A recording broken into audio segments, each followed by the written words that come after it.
Marcus threw his wife out of the penthouse, moved his office assistant in, let his mother turn her art studio into a poker room. What he didn't know, his wife had inherited that entire billion-dollar property empire 3 months earlier.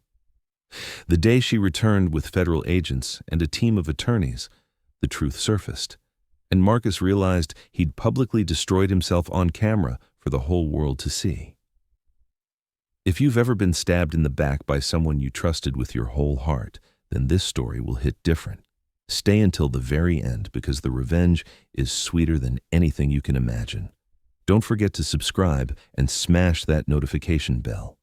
The afternoon Vivian Torres's world collapsed in the middle of Manhattan started with a text message she wasn't supposed to see.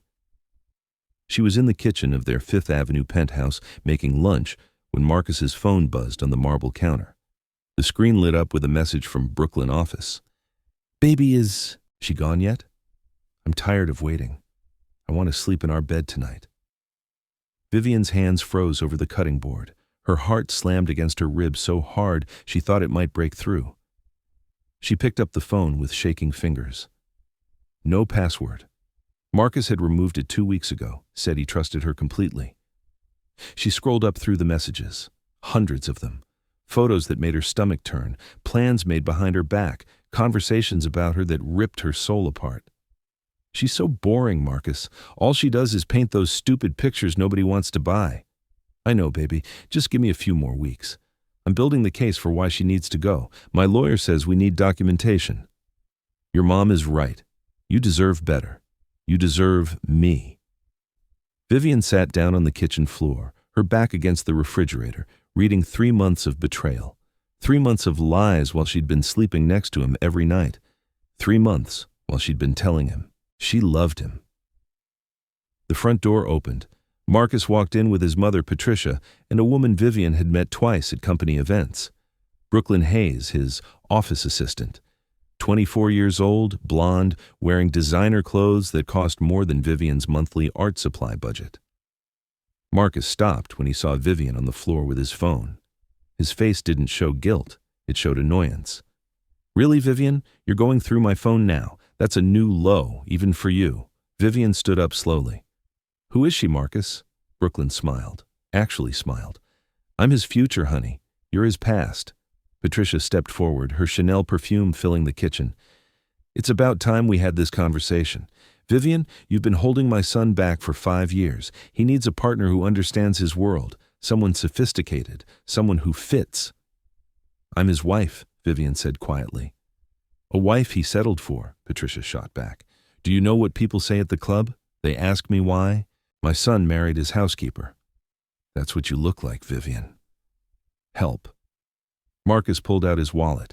He counted out 10 $100 bills and held them out to Vivian like she was a server he was tipping. "Take this.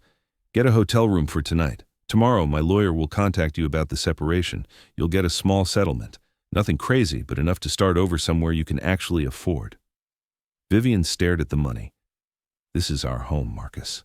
"No," Brooklyn said, walking past Vivian and opening the refrigerator like she already owned the place. "This is his home. He just let you stay here out of pity. That's over now." Patricia pulled out her phone and made a call. "Yes, I need security at the Fifth Avenue residence. We have a situation that needs to be handled discreetly." Vivian felt something crack inside her chest, not her heart, something deeper, something that couldn't be repaired. 2 security guards arrived within 15 minutes. They weren't the building's regular security. These were private contractors Patricia had hired specifically for this moment. "Ma'am," one of them said to Vivian, "you need to leave the premises." "I live here," Vivian said. Marcus shook his head. "The lease is in my name. You have no legal right to be here. Either you leave voluntarily or we call the police for trespassing." Brooklyn was already in the bedroom, going through Vivian's closet. "Oh my God, Marcus, I can't wait to replace all this Walmart garbage with real fashion." Her voice carried through the penthouse, designed to hurt. Vivian walked to the bedroom. Brooklyn was throwing her clothes onto the floor, laughing, taking photos for social media. Patricia was in Vivian's art studio across the hall, pulling paintings off the walls. "This room will make a perfect poker lounge," Patricia said. "I'll have my designer come tomorrow." Vivian looked at her paintings, 5 years of work. Her heart poured onto canvas, her dreams given form and color. Patricia was stacking them like garbage. "Those are mine," Vivian said. "Then take them with you," Marcus said from behind her. "You've got 10 minutes to pack whatever fits in one suitcase. Everything else stays." "Marcus, please." 9 minutes, he shouted. The security guards stood in the doorway, hands on their belts, waiting. Vivian grabbed one suitcase from the closet. Her hands were shaking so badly she could barely zip it open. She threw in clothes randomly, a photo album, her grandmother's jewelry box, her laptop. Brooklyn was on the bed taking selfies, making kissing faces at the camera. She posted one to Instagram with the caption, "New chapter, new penthouse, new life. Upgrade complete. Blessed Anne Bouget." 8 minutes later, Vivian stood in the hallway with one suitcase in her purse. She'd left behind 5 years of her life. Every painting, every book, every piece of herself she'd built in that space. Marcus closed the door in her face without saying goodbye. Patricia's voice came through the wood. "Finally, I thought she'd never leave." Vivian stood in that hallway for 3 minutes, staring at the door with the number 47B in gold letters. Behind it, she could hear Brooklyn's laughter. She could hear music playing. She could hear them celebrating her destruction. She pulled out her phone and opened her email. 3 months ago, she'd received a message from a law firm she'd never heard of. Morrison & Associates, specializing in estate law. She'd been too busy to read it carefully. Something about her grandmother's estate being settled. She'd thought it was spam. She opened it now. "Dear Ms. Vivian Torres, we are writing to inform you that you are the sole beneficiary of the Elena Rodriguez estate, valued at approximately $1.2 billion, including a portfolio of 47 commercial and residential properties across Manhattan, including, but not limited to..." Vivian scrolled down to the list of properties.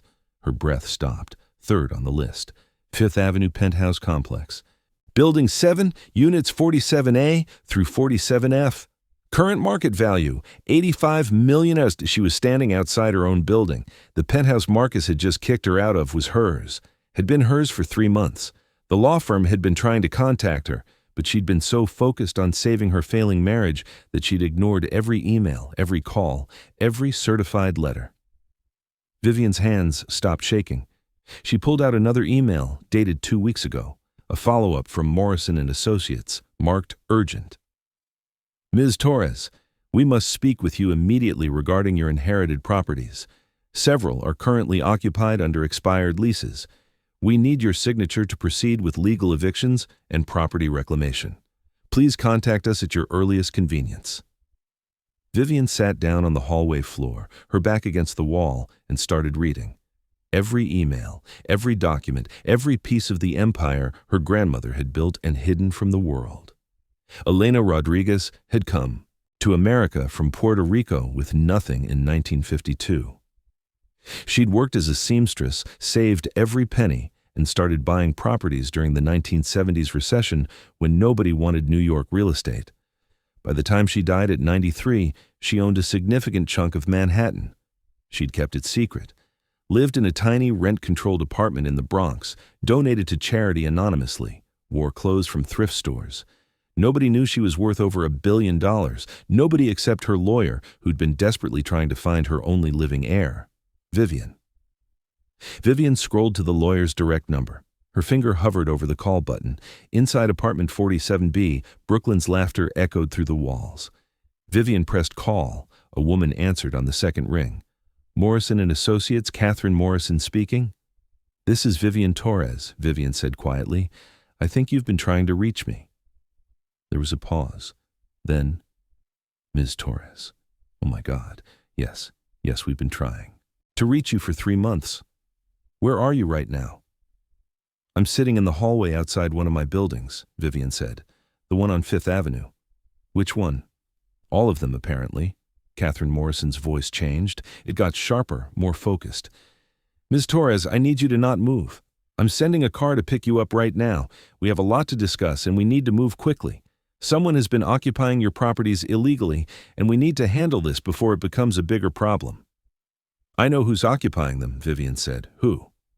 "My husband." The silence on the other end of the line lasted 5 seconds.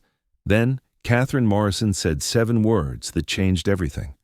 "Oh, honey, we're about to ruin his life." Vivian Torres hadn't always been married to a man who looked at her like she was an inconvenient piece of furniture. She'd grown up in a small apartment in the Bronx, raised by her grandmother Elena after her parents died in a car accident when she was 8 years old. Abuela Elena was the kindest woman Vivian had ever known. She worked at a dry cleaner during the day and sewed alterations at night. Their apartment was tiny, 1 bedroom, a kitchen the size of a closet, a bathroom where you could touch both walls at the same time, but it was filled with love. Elena taught Vivian how to paint. She'd bring home fabric scraps from the dry cleaner, and they'd turn them into art projects. She told Vivian that beauty didn't cost money. It cost attention and care. "Mia," Elena would say in her thick accent, "people think power is loud. They think it comes with expensive things and big houses. But real power? It's quiet. It waits. It knows its worth without needing to prove it." Every Sunday, Elena took Vivian to the church on 156th Street. After Mass, they'd walk through the neighborhood, and Elena would point out buildings. "I remember when that one was built," she'd say. 1974, beautiful architecture." Vivian never thought anything of it, just her grandmother's memories. When Vivian turned 18, Elena gave her a silver necklace with a key pendant. "This is for you," Elena said, "for when you're ready. There are things I haven't told you, mija. Things you'll learn when the time is right, but you must promise me something." "Anything, abuela." "Never let anyone make you feel small. Never let anyone tell you that you are less than you are. You come from strength, Vivian. You come from women who survived by being smart, not loud. Remember that." Elena died 2 years later, quietly in her sleep. The funeral was small. A few neighbors, the priest, Vivian standing alone by a casket she'd paid for with money she didn't have. The landlord gave her 30 days to clear out the apartment. Vivian had packed her grandmother's things into boxes, sobbing the entire time. She found old photos, recipes written in Spanish, fabric scraps saved for projects that would never be finished. She never found anything that suggested her grandmother had been anything other than a poor seamstress who'd worked herself to death to keep her granddaughter fed. 3 years after Elena died, Vivian met Marcus at an art gallery in Chelsea. She'd been serving champagne at a private event, trying to make rent money. He'd been there with clients, wearing a suit that cost more than she made in 6 months. He'd noticed her looking at one of the paintings. "You like it?" he'd asked. "I love it," Vivian had said. "The way the light hits the water, it's like memory made visible." Marcus had smiled. "You sound like an artist." "I paint," Vivian had admitted. "Not well, but I try." "Show me." She'd pulled out her phone, shown him photos of her work. Small canvases she painted in her studio apartment in Queens, landscapes, portraits, abstract pieces that came from feelings she couldn't put into words. Marcus had looked at her like she was the most interesting person in the room. "You're talented," he'd said. "Really talented. You shouldn't be serving drinks. You should be selling these." "Nobody wants to buy paintings from a nobody," Vivian had said. "Then let me help you become a somebody." Looking back now, Vivian realized that was the hook. Marcus didn't fall in love with her. He fell in love with the idea of rescuing her, of being the rich man who saved the poor girl. Their relationship moved fast, too fast. He took her to expensive restaurants, bought her clothes, moved her into his apartment after 3 months. "You don't need to work anymore," he'd said. "Focus on your art. I'll take care of everything." It had felt like love. It wasn't. It was control. Slowly, over 5 years, Marcus had isolated her from her friends, convinced her that her art wasn't good enough to sell professionally, made her dependent on him for everything: money, housing, identity. His mother, Patricia, had started the real campaign 2 years into the marriage.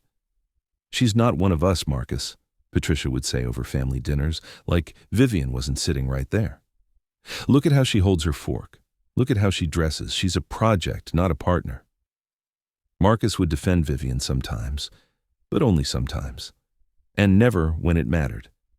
The truth was, he'd started to believe his mother was right. And then, he'd met Brooklyn Hayes, 24, blonde, from Connecticut money. She'd started as his assistant at the commercial real estate firm where he worked, Within 2 months, she was sleeping in hotel rooms he'd booked with Vivian's credit card. Vivian had known, deep down, she'd seen the late nights, the sudden business trips, the way Marcus pulled away when she tried to touch him. But she'd convinced herself it was temporary, that he still loved her, that they could fix it. She'd been wrong. The black Mercedes picked Vivian up from the hallway 20 minutes later. The driver, a woman in her 50s wearing a neat suit, didn't ask questions. She just loaded Vivian's suitcase into the trunk and opened the back door. "Ms. Morrison's waiting for you at the office," the driver said. The Morrison & Associates building was in Midtown, a glass tower that reflected the sunset like liquid gold. Vivian had walked past it 100 times, never imagining she'd have any reason to go inside. The receptionist was expecting her. She led Vivian to a conference room on the 40th floor with windows overlooking Central Park. Catherine Morrison was younger than Vivian expected, maybe 45, with sharp eyes and silver hair pulled back in a tight bun. She stood when Vivian entered, extending her hand. "Ms. Torres, thank God. Please sit." Vivian sat. Her whole body felt numb. Catherine opened a leather folder and spread documents across the table: property deeds, bank statements, stock portfolios, asset reports. "Your grandmother," Catherine said, "was one of the most brilliant real estate investors I've ever encountered.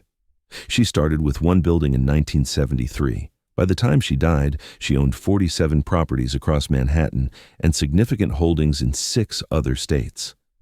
"I don't understand," Vivian said. "She lived in a tiny apartment. She worked at a dry cleaner." "She did," Catherine confirmed, "by choice. Elena Rodriguez believed that wealth should be invisible. She hated ostentation. She hated waste. She donated millions to charity under different names. She built schools in Puerto Rico. She funded scholarships for undocumented immigrants, and she kept every penny of it secret because she didn't want people to treat her differently."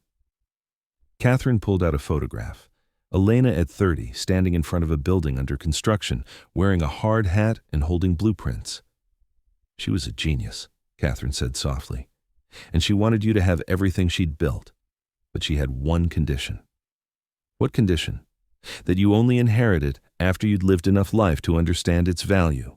She specified in her will that you couldn't claim the inheritance until you were at least 25 and had experienced, and I quote, enough heartbreak to know the difference between real love and purchased affection."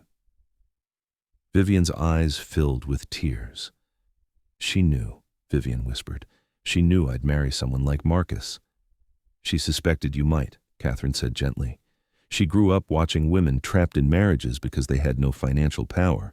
She wanted you to have power before you needed to use it." "But the timing," Catherine hesitated. "Her will specified that we couldn't contact you until the estate was fully settled and you'd reached the age requirement. That happened 3 months ago. We've been trying to reach you ever since." "I ignored the emails," Vivian said. "I thought they were spam. I was trying to save my marriage and Her voice broke. Catherine pushed a box of tissues across the table. "Your marriage to Marcus Torres," Catherine said, pulling out another document. "Can you tell me about the prenuptial agreement?" "There wasn't one." Catherine's eyebrows rose. "Nothing?" "Marcus said prenups were for people who didn't trust each other. He said our love was real, and we didn't need legal protection." "Interesting," Catherine said. "And the penthouse you were living in, did you ever sign a lease?" "No. Marcus said it was complicated because the property was owned by a corporate entity related to his work. He handled all the paperwork." Catherine smiled. It wasn't a friendly smile.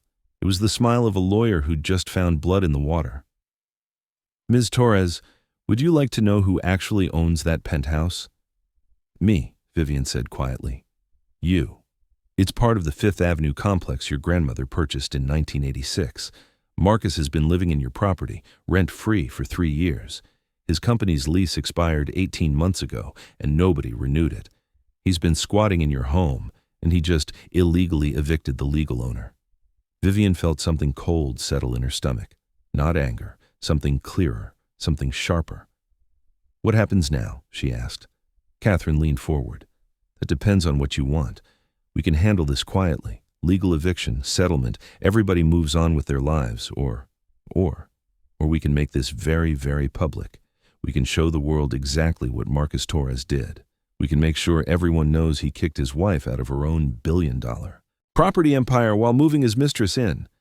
We can destroy his reputation so thoroughly that he'll never work in real estate again. Vivian thought about Brooklyn's Instagram post, about Patricia calling her help, about Marcus counting out those $100 bills like he was doing her a favor. She thought about her grandmother's words. Real power is quiet. It waits. It knows its worth. I want the second option, Vivian said, but I don't want to do it right away. Catherine tilted her head. Why wait? Because I want to watch them celebrate first, Vivian said quietly. I want them to think they've won. I want them to spend money they don't have, make promises they can't keep, build a life on property that doesn't belong to them. And then, when they are at their highest point, you want to pull the floor out from under them, Catherine finished. Exactly.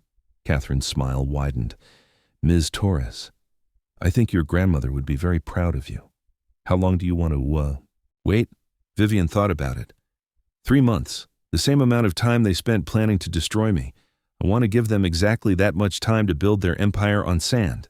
3 months, Catherine agreed. In the meantime, we'll prepare everything. Documentation, media strategy, legal proceedings. When we move, it'll be fast and absolute. They won't see it coming. One more thing, Vivian said. I want to be there when it happens. I want to see their faces. Done, Catherine said. She extended her hand. Welcome to your inheritance, Ms. Torres. Let's go ruin some lives. For 3 months, Vivian stayed invisible. She moved into a modest hotel in Brooklyn under a different name. She didn't post on social media. She didn't contact Marcus. She didn't respond to the divorce papers his lawyer sent, which demanded she sign over any claim to marital assets. A joke, considering she owned everything. She just waited and watched, because Brooklyn and Marcus made it very easy to watch. Brooklyn documented everything on Instagram. She posted daily updates of her new life in the penthouse, photos of the master bedroom she'd redecorated, videos of the terrace where she practiced yoga at sunrise, stories about the dinner parties Patricia was throwing. Marcus proposed to Brooklyn 6 weeks after kicking Vivian out. He did it at a restaurant in Tribeca, got down on one knee, presented a ring that cost $40,000, money he'd pulled from a credit line he definitely couldn't afford. Brooklyn posted 17 Instagram stories about the proposal, hashtagging it with "Beak he put Aring on it" and "Akers upgrade complete." Patricia threw them an engagement party. 200 people at the penthouse, catered by the same company that charged $500 per person, string quartet, ice sculpture, champagne pyramid. Brooklyn wore a dress that cost $12,000. Marcus gave a speech about finally finding real love and moving forward from past mistakes. Nobody mentioned Vivian by name, but everyone knew who he was talking about. The photos went viral on social media. Gossip blogs picked up the story. Manhattan real estate exec leaves wife for young assistant, throws lavish party to celebrate. People commented, "This is so gross, poor wife. Imagine kicking out your wife and throwing a party about it. Trash behavior. That girl's 24, she looks like she's playing dress up in mommy's closet." But Marcus didn't care. He was too busy playing the role of successful man who'd finally found happiness. He quit his job at the commercial real estate firm and started his own company. Torres Property Development. He rented expensive office space in Soho, hired 3 employees, printed business cards on heavy cardstock. Brooklyn became his director of marketing and client relations, which meant she took selfies in the office and posted them with captions like "Boss Babe Energy." Patricia co-signed loans to help Marcus get started. She pulled money from her retirement accounts, convinced her son was about to build an empire. Nobody noticed that none of them actually owned any property. Nobody noticed that Marcus's new business was built entirely on credit and projection. Nobody noticed because they were all too busy celebrating. Meanwhile, Vivian was working. Catherine Morrison introduced her to financial advisors who helped her understand the scope of her inheritance. 47 properties across Manhattan, stock portfolios worth hundreds of millions, trusts set up for charitable giving. Vivian spent hours learning about each property, where it was located, who was occupying it, what condition it was in. 12 of the properties were illegally occupied, people living in them under expired leases or no leases at all, just like Marcus. Catherine's team began quietly preparing eviction notices for all of them. "We'll do them all at once," Catherine explained. "We don't want anyone getting advance warning and trying to fight it. We move simultaneously across all properties, swift and absolute."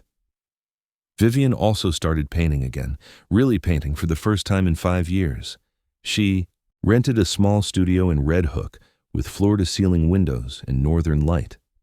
She bought proper supplies, not the cheap stuff Marcus had convinced her was good enough, but professional-grade paints, real canvas, quality brushes.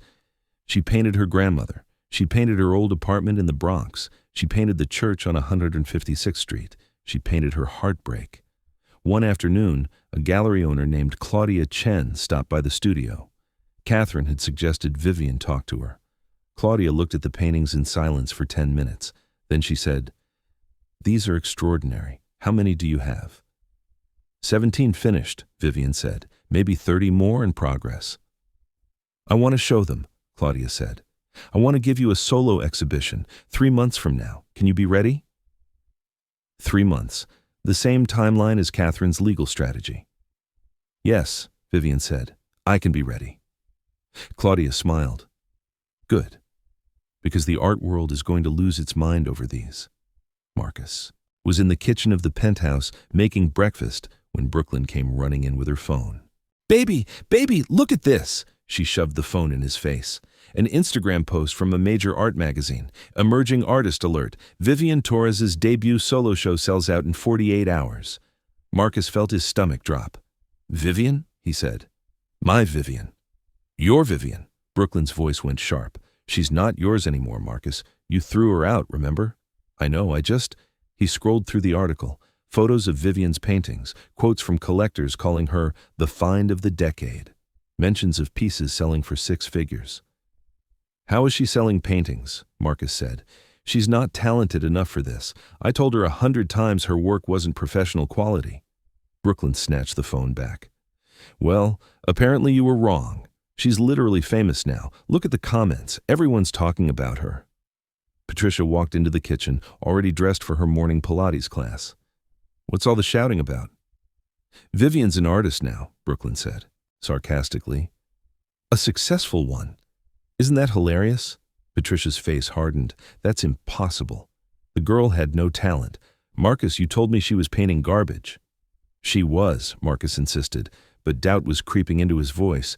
He pulled out his own phone and searched for Vivian's name. The results made his chest tighten. Articles in Art Forum, a profile in the New Yorker, gallery shows in Chelsea, Miami, Los Angeles, collectors' waiting lists, museums acquiring her work. "This doesn't make sense," Marcus said. "Where is she getting the money to do all this? She had nothing when I kicked her out. She should be broke." "Maybe she's sleeping with someone rich," Brooklyn said. "That's probably it. She found some old guy with money and he's funding her little art fantasy." "That's exactly what she did," Patricia agreed. "Women like Vivian, they always land on their backs." But Marcus wasn't so sure. Something felt wrong. He tried to push the feeling away, but it lingered like smoke. 2 days later, Marcus got a notification that someone had tagged him in a post. He opened it. It was a photo of Vivian at her gallery opening. She was wearing a black silk dress that probably cost more than Brooklyn's engagement ring. Her hair was styled in elegant waves. She was laughing with a group of people who looked important. The caption, "Artist Vivian Torres celebrates her record-breaking debut with supporters at the Chen Gallery. All 17 pieces sold before the show even opened." Art world, where rising star, assured her success. In the background of the photo, barely visible, was a man in an expensive suit. Marcus didn't recognize him. Brooklyn saw it too. "Who's that guy?" "I don't know," Marcus said. "He's probably her sugar daddy," Brooklyn said. "Told you." But the man didn't look like a sugar daddy. He looked like a lawyer. Marcus closed the app and tried to forget about it. He had bigger problems.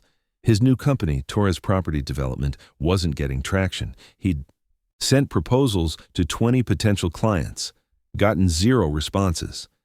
His 3 employees were asking when they'd get actual projects to work on. He'd spent $200,000 setting up the business, office space, equipment, salaries, marketing, money he'd borrowed against his mother's retirement accounts. He needed to close a deal soon, or everything would collapse. That night, Lying in bed next to Brooklyn, Marcus stared at the ceiling and thought about Vivian. He thought about the way she used to look at him when they first met, like he was her whole world. He thought about the paintings she used to show him, asking for his opinion, trusting his judgment. He'd told her they weren't good enough. He'd been wrong. Marcus rolled over and tried to sleep, but the unease wouldn't leave him. 3 months to the day after Marcus kicked Vivian out of the penthouse, Catherine Morrison scheduled a meeting. "It's time," Catherine said over the phone. "Are you ready?" Vivian was standing in her Red Hook studio, looking at her most recent painting. It was titled Inheritance, a portrait of her grandmother standing in front of a building holding a key. "I'm ready," Vivian said. "Good. Tomorrow morning, 9 a.m., we execute the evictions across all 12 properties simultaneously. Marcus's penthouse is first on the list. I'm sending a team of federal marshals, 3 attorneys, and a videographer to document everything." "A videographer? You wanted this public," Catherine said. "We're going to make sure the whole world sees exactly what happens when you evict yourself from your own property." "Will I be there?" Vivian asked. "You'll arrive 10 minutes after the marshals enter. I want them to have time to serve the eviction notice first. Then you make your entrance. Shock and awe." Vivian felt her heart rate increase, not from fear, from anticipation. "What should I wear?" she asked. Catherine laughed. "Honey, wear whatever makes you feel like the queen you are." Marcus woke up at 8:47 a.m. to the sound of someone pounding on the door. He stumbled out of bed, still half asleep. Brooklyn was in the shower. Patricia was in the guest room, probably still sleeping. The pounding continued, loud, aggressive, official. Marcus opened the door. 6 federal marshals stood in the hallway. Behind them were 3 people in suits carrying briefcases. Behind them was a man with a professional video camera. "Marcus Torres," one of the marshals said. "Yes?" "You're being served with an immediate eviction notice. You have been illegally occupying this property for 18 months. You have 2 hours to vacate the premises with only personal belongings. All furniture, fixtures, and modifications remain as property of the estate." Marcus's brain couldn't process the words. "What are you talking about? I live here. This is my home." One of the lawyers stepped forward. "Mr. Torres, this property is owned by the Elena Rodriguez estate, managed by Morrison and Associates. Your company's lease expired 18 months ago and was not renewed. You have no legal right to occupy this residence." "That's insane," Marcus said. "I've been paying rent. I have records." "You haven't paid rent in 18 months, the lawyer interrupted. "Your company stopped payments when the lease expired. You've been squatting." Brooklyn came out of the bathroom wrapped in a towel. "What's going on? Marcus, who are these people?" "Ma'am," a marshal said, "you're also being evicted. You have 2 hours to pack personal belongings and leave." Brooklyn's face went white. "You can't do this. This is our home. We're getting married here next month." Patricia burst out of the guest room. "What is the meaning of this? Do you know who I am? I will call my lawyer. I will call the police. You cannot just come into our home and—" "Mrs. Harper," one of the lawyers said calmly, "you are not listed as a resident of this property. You're actually trespassing. If you don't leave within the 2-hour window, you will be arrested." Marcus felt reality tilting. There has to be a mistake. Who owns this property? Let me talk to them. Let me explain. The front door to the penthouse opened. Vivian walked in. She was wearing a tailored cream suit. Her hair was pulled back. She wore the silver necklace her grandmother had given her, the one with the key pendant. She looked at Marcus, at Brooklyn in her towel, at Patricia in her silk robe. She didn't smile. She didn't gloat. She just stood there, radiating quiet power. "Hello, Marcus," she said softly. Marcus's mouth opened. No sound came out. Brooklyn found her voice first. "What is she doing here?" One of the lawyers stepped forward. "Ms. Vivian Torres is the owner of this property and 46 others across Manhattan. She inherited them 3 months ago from her grandmother, Elena Rodriguez. You've been living in her penthouse illegally since your company's lease expired." The color drained from Marcus's face. No, that's not possible. Vivian's grandmother was poor. She lived in the Bronx. She worked at a dry cleaner. "She did," Vivian said, "by choice. She was also a real estate genius who built a billion-dollar empire and kept it secret her entire life. She left it all to me." Patricia laughed. It was a brittle, desperate sound. This is a scam. She's lying. She's probably hired these people to... Catherine Morrison walked through the door behind Vivian. She handed Patricia a legal document. These are the property deeds, verified by the New York City Register's office. These are the probate court documents confirming Ms. Torres's inheritance. And this is the eviction notice signed by a federal judge this morning. Everything is legal, verified, and ironclad. You have 1 hour and 43 minutes to leave. Marcus was shaking. Vivian, please, we can talk about this. I made mistakes. I know I hurt you, but we can work this out. We don't have to do this. You're right, Vivian said quietly. We don't have to do this, but we're going to. Because 3 months ago, you kicked me out of my own home. You handed me $500 like I was a charity case. You let your mother slap me. You moved your mistress into my bed, and you celebrated my destruction like it was a victory. She took a step closer to him. You told me I was worthless, Marcus. You told me my art would never sell. You told me I should be grateful you let me live here. You made me feel small for 5 years. And all that time, you were living in my house, spending my resources, building your life on my property. Marcus tried to speak. Vivian held up her hand. I don't want your apologies. I don't want your explanations. I want you out of my penthouse in 90 minutes. Take your clothes, take your toothbrush, leave everything else. Brooklyn started crying. Actual tears running down her face, smearing her makeup. Where are we supposed to go? She sobbed. We don't have anywhere to go. That's not my problem, Vivian said. You wanted to live in a luxury penthouse. You wanted to play dress-up in my life. Now you know what it costs. She turned to Patricia. And you. You called me help. You said I looked like a housekeeper. You threw my paintings in the trash. You slapped me on my own front steps. Vivian's voice was still soft, but it cut like a blade. I hope the memory of this moment keeps you warm in whatever apartment you can afford on your pension. Patricia's face went purple with rage, but she said nothing. What could she say? The marshals started moving through the penthouse, documenting everything, making sure nothing was removed that didn't belong to Marcus. Vivian walked to her old art studio. Patricia had turned it into a poker room, just like she'd threatened. Vivian's paintings were gone, probably thrown away, but the room still had the same light, the same windows. I'm turning this back into a studio, Vivian said to Catherine. I think I'll paint here again. Catherine smiled. It's a beautiful space. They walked back to the main room. Marcus was on his phone, frantically calling people, trying to find somewhere to go. Brooklyn was throwing clothes into garbage bags, still crying. Patricia was sitting on the couch, staring at nothing, her face gray. The videographer was capturing everything. This is going to be all over the internet by tonight, Catherine murmured to Vivian. Are you ready for that? Yes, Vivian said. People should know what happens when you underestimate a quiet woman. Exactly 2 hours after the marshals arrived, Marcus, Brooklyn, and Patricia stood in the hallway with garbage bags full of clothes and nothing else. The penthouse door closed behind them with a final, definitive click. Vivian stood inside, alone for the first time in 3 months, and felt peace settle into her bones. The video went viral within 6 hours. Billionaire heiress evicts, cheating husband from her own penthouse, trended on Twitter for 3 days. The comments were brutal. He literally kicked his wife out of her own billion-dollar property. The audacity. The way she walked in wearing that suit. Queen behavior. Imagine being so stupid you evict a billionaire from her own building. That young girl crying in her towel? Girl, you knew he was married. Cry me a river.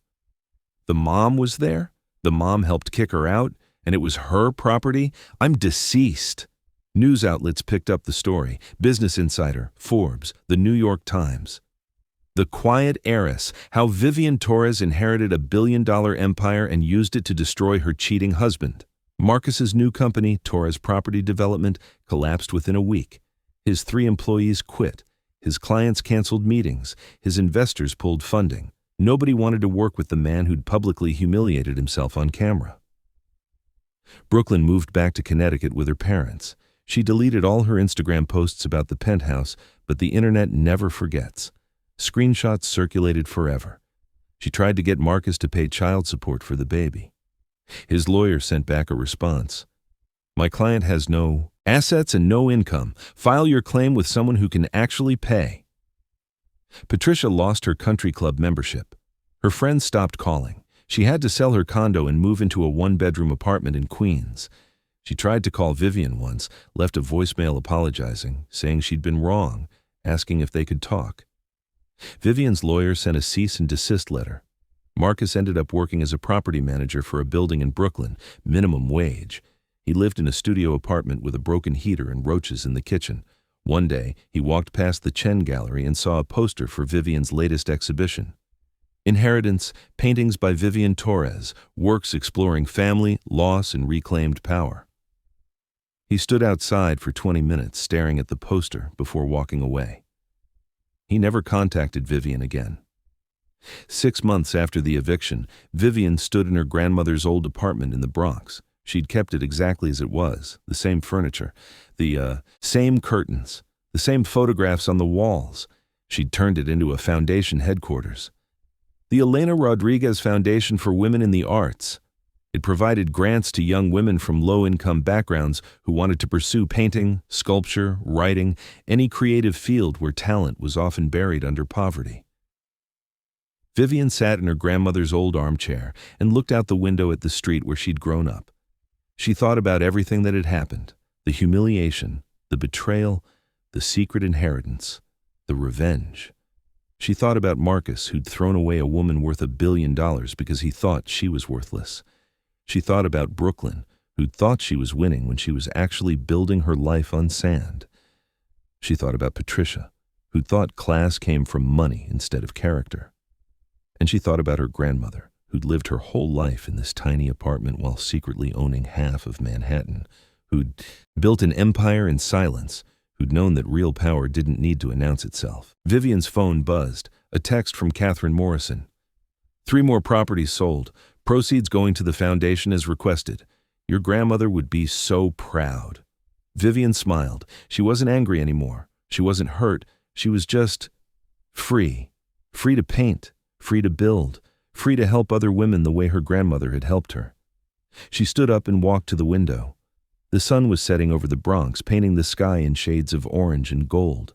Somewhere in Brooklyn, Marcus was probably staring at his cracked ceiling, wondering how his life had fallen apart so completely. Somewhere in Connecticut, Brooklyn was probably scrolling through Instagram, looking at the life she'd lost. Somewhere in Queens, Patricia was probably sitting alone, realizing too late that cruelty has a price. But Vivian wasn't thinking about any of them.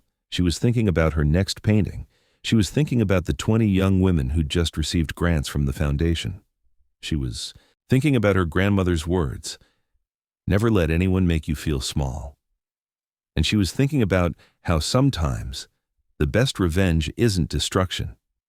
It's building something so beautiful that your enemies can only watch from the outside, knowing they'll never be part of it. The moral of this story isn't complicated. Never underestimate the quiet ones. They're not quiet because they're weak. They're quiet because they're so strong they don't need to prove it every 5 minutes. Don't mistake grace for stupidity. Don't mistake patience for powerlessness. Don't think you can humiliate someone and walk away clean just because they didn't fight back in the moment. And most importantly, don't throw people away like garbage. Because sometimes that person you're discarding is worth more than you'll ever be, and they're about to prove it in ways you can't imagine. Marcus thought he was upgrading when he replaced Vivian with Brooklyn. What he was really doing was downgrading from a queen to a placeholder. He thought he was taking control of his life when he kicked Vivian out. What he was really doing was evicting himself from his future. He thought he knew what power looked like: loud, aggressive, expensive. He was wrong. Real power is quiet. It waits, it watches, and when the moment is right, it doesn't need to scream. It just closes the door and locks it from the inside. Vivian Torres inherited $1 billion and used it to build a legacy her grandmother would be proud of. Marcus Torres inherited nothing except the consequences of his own cruelty. And in the end, that's exactly what he deserved. This story teaches us that silence is not weakness, it's strategy. Vivian could have screamed, fought, and begged, but instead, she waited with dignity. Real power doesn't announce itself. It reveals itself at the perfect moment. We learned that people's true value isn't determined by their bank account or designer clothes, but by their character when tested. Marcus had everything: a loyal wife, a billion-dollar home, a future, but lost it all because he measured worth by the wrong standards. The biggest lesson? Never discard people based on what they appear to have. That poor person you're dismissing might own the ground you're standing on. Patience, grace, and self-respect will always defeat arrogance, cruelty, and greed. Stay humble, value character over appearance, and remember, karma doesn't need your help. It just needs time.